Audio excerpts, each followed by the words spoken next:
One of the strangest tales to have ever been told surely must be that of GEF the talking mongoose, or the Dalby Spook. This was a name given to an allegedly talking mongoose. It was claimed to have lived in a farmhouse on the Cashin's Gap near the hamlet of Dalby on the Isle of Mann. In September 1931, the Irving family, namely James and Margaret, and their 13-year-old daughter Veery, claimed to have heard scratching, rustling and vocal noises coming from behind the panelled walls of the farmhouse. These noises were said to have resembled a ferret or even a dog, or a sound of a baby sometimes. According to the Irving family, the creature named GEF introduced itself and told them that it was a mongoose born in New Delhi, India in 1852. Veery said that GEF was the size of a small rat with yellowish fur and a large bushy tail. GEF had told the family that he was an extra special clever mongoose, an earthbound spirit, a ghost in the form of a mongoose. He said that he was a freak with hands and feet, and that if you saw him you would faint and even turn to stone or sometimes a pillar of salt, petrified like a mummy. The Irvings claimed that GEF guarded their house and warned them of approaching guests or unfamiliar dogs.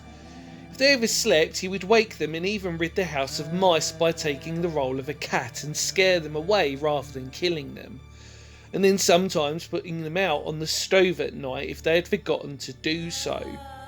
The Irvings fed GEF on biscuits, chocolate and bananas which they left in a saucer.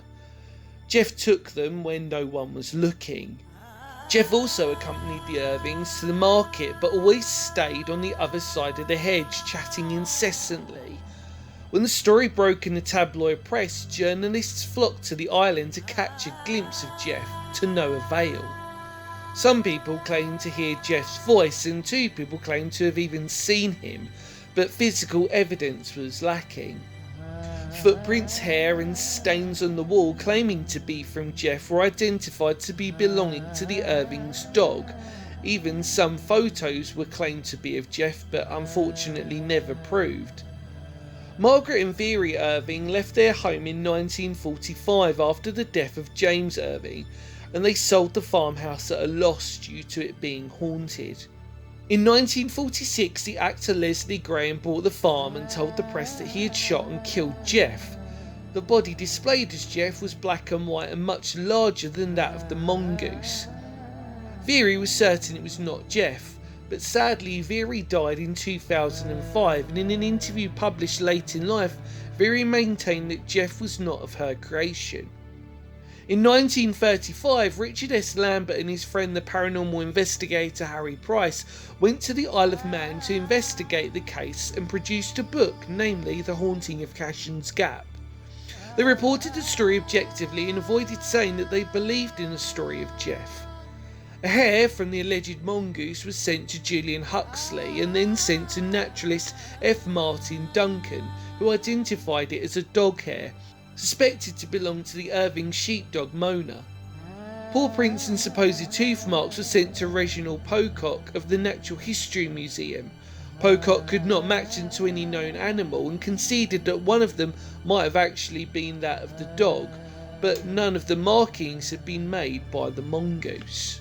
Nandor Fodor, research officer for the International Institute for Psychical Research, stayed at the Irving's house for a week without seeing or hearing GEF.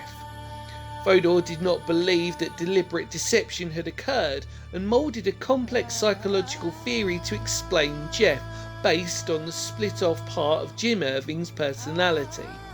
Some psychic investigators thought GEF was a poltergeist or a ghost, and skeptics, including residents of the Isle of Mann, believed that the Irving family had colluded to participate in a hoax that was originated by the daughter Veery.